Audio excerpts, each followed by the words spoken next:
Let's have the revision of journal entries. So I've written out the format of journal entries, that is date, particulars, ledger folio, debit amount and credit amount. In these transactions, we are not going to use the date or the debit column, and the credit column amount is not going to be posted. The journal entry is going to be concentrated how it is being framed. So the first journal entry which we are going to see, the transaction which we are going to see, is started business with cash. So in order to frame a journal entry, the one and most important thing is to know your classification of accounts and your golden rules. So here if you see, we are going to sort out how many accounts are involved in this, that is whether it's personal, real or nominal. So here we have cash account and we started business, therefore one account is going to be hidden, which is going to be called as capital account. So capital account and cash account are the two accounts involved in this transaction. So capital account, if you see, it relates to personal, that is a person gives the capital, therefore it's personal account. Cash account, if you see, it belongs to real, that is it is a property, it's an asset, therefore real. Now you have to apply the rule, understand the transaction and find out whether it is going to be debited or credited. So first, if we take personal account, a capital is given by the person, therefore he is paying the business giver, so credit the giver or the payee. Cash account, if you take, it's a real account, and in real account the golden rules are debit what comes in, credit what goes out. So cash is coming into the business, therefore we are going to debit it because it is coming in. So we are going to record this into the journal. So instead of the date, I'm going to put the serial number 1 for the transaction, and we had cash account in the debit and capital account in the credit. So always in a journal we must record the debit first. So cash account debtor to capital account. This is how the journal entry is going to be recorded. Now for the amount, cash account debtor, so put the amount into the debit column. Likewise capital is in the credit, so put it in the credit column. Complete the journal entry with the narration. Narration is a crisp explanation of what you have done. So you can just copy down the transaction, or if you are able to give a crisp explanation of what you've done, then you can write it in your own words. So I'm just writing out started business with cash, which is already small. Let's move on to the next one. The next one is started business with goods. So here goods is one of the account, and again capital is hidden. So capital account, whenever starting business, capital is hidden, and we never use goods in a journal entry. Therefore when we start a business, the goods will be called as stock. So these are the two accounts. Likewise from the previous one, we know capital is belonging to personal account, and stock again is a property and asset, therefore it belongs to real account. So now again personal account, the person is giving, therefore credit. And here real account, we are starting business with the stock, so stock is coming into the business, therefore debit. So let's record this into the journal entry. Always record the debit in the first. So stock account debtor to capital account, and give the narration started business with goods. So the amount is going to be recorded debit in the debit column and credit in the credit column. Next one is purchase goods for cash. So here goods and cash are the two accounts. So cash account, I'll write it first, and we never use goods in a journal entry, therefore we use the activity. So the activity which is performed is purchase, so we are going to use that as a account. So purchases account. So cash account belongs to the real, and purchases can be categorized under personal or under real also. So I'm going to take it under real account because it is relating to the goods. So I'm going to take it as real account. So now real account golden rule, debit what comes in, credit what goes out. When we purchase, goods are coming into the business. So this is coming in. So I'm going to debit it. And when we purchase, we pay money. Therefore, money is going out. Therefore, I'm going to credit it. So purchase debit, cash is credit. Let's go to the journal entry. So the third journal entry is going to be, first the debit is going to be recorded. So purchases account debtor to cash account. So I can write the narration as cash purchases. The next transaction, purchase goods on credit from Mr. A. So here if you see, I got a name. Next, I got goods. So I'm going to refer to the activity because we don't repeat goods in the journal entry. So Mr. A and purchases are the two accounts involved in this transaction. So Mr. A refers to a personal account because it's the name of a person. And purchases, I'm going to take it as a real account. So now we have purchased goods on credit from Mr. A.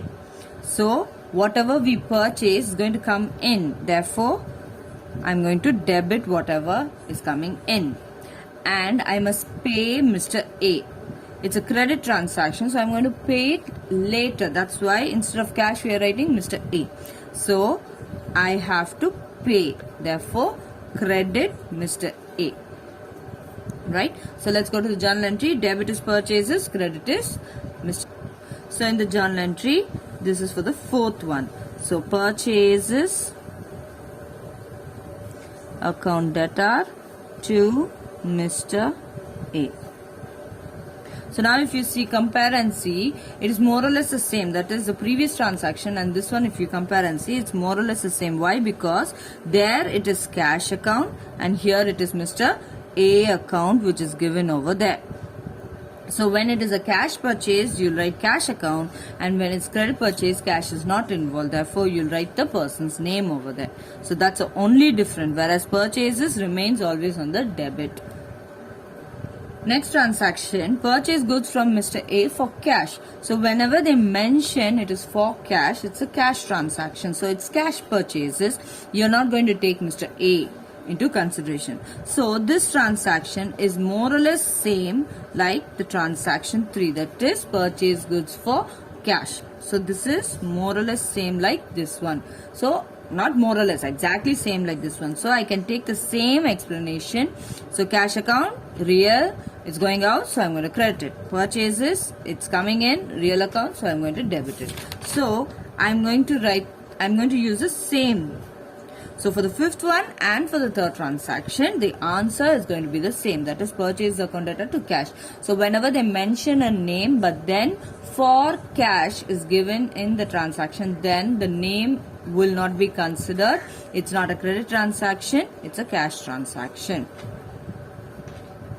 Let's have a look at the sixth one, cash sales.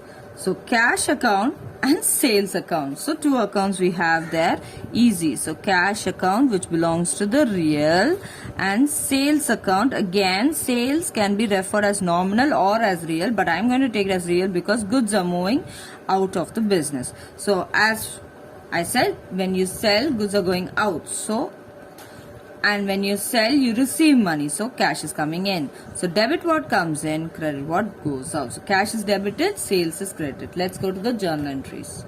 So on the sixth transaction, cash is coming in. So cash account, debtor, and whatever we sell is going out. So to sales account. So the narration can be written as cash, sales, and the amount to be filled in. The next transaction, sold goods on credit to Mr. B. Now there is no cash involved in this, so it is called as a credit transaction. So the two accounts involved are sales and Mr. B. So Mr. B and sales. So this signifies that we are going to pay Mr. B later, right? So that is Mr. B will be paying us later. So now Sales, I'm going to refer it to real account, and when you sell, goods are going out of the business, therefore credit what goes out. Mr. B, Mr. B is going to be personal account because it's the name of a person, and we have to receive from him. So debit the receiver, we have to receive from him, so I'm going to debit him. So Mr. B account is debited and sales account is credited. Let's go to the journal entry. So the journal entry is Mr. B account debtor to sales account.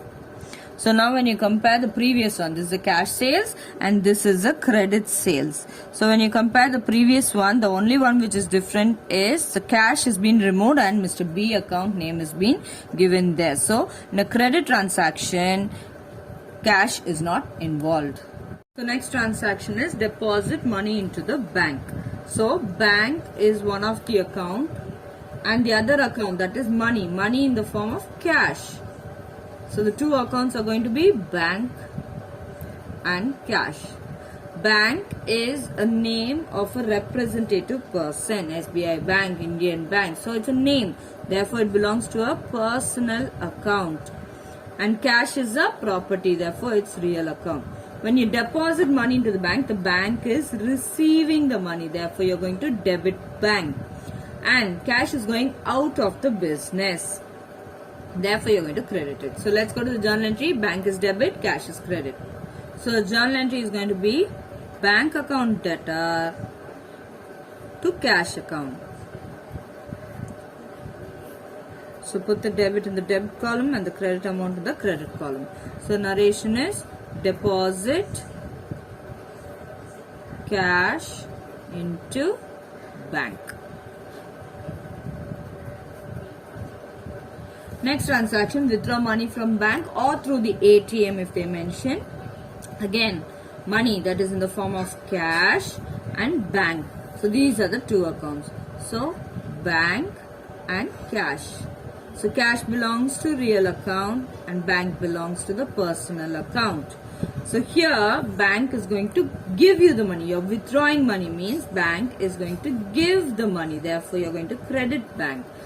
And cash is coming into the business. Therefore you're going to debit cash. So cash is debit, bank is credit. So the journal entry is going to be cash account debtor to bank account. So if you see closely, when you deposit cash into bank, bank to cash. When you withdraw, it's going to be cash to bank. So the narration is withdrew cash from bank and put the amount in the amount columns. Paid Mr. C through NEFT. NEFT means National Electronic Fund Transfer, which is given by the bank. So bank is one of the account and we got Mr. C as one of the accounts. So Mr. C and bank. Both of them belong to the personal account because both of them are names. So they are belonging to the personal account. Now Mr. C is going to receive the money, therefore debit Mr. C. And bank, through the bank we are going to pay him. So money is going to go out and bank is going to give the money, therefore credit bank. So Mr. C account debtor to bank account. Paid Mr. C through NEFT and the amounts to be placed.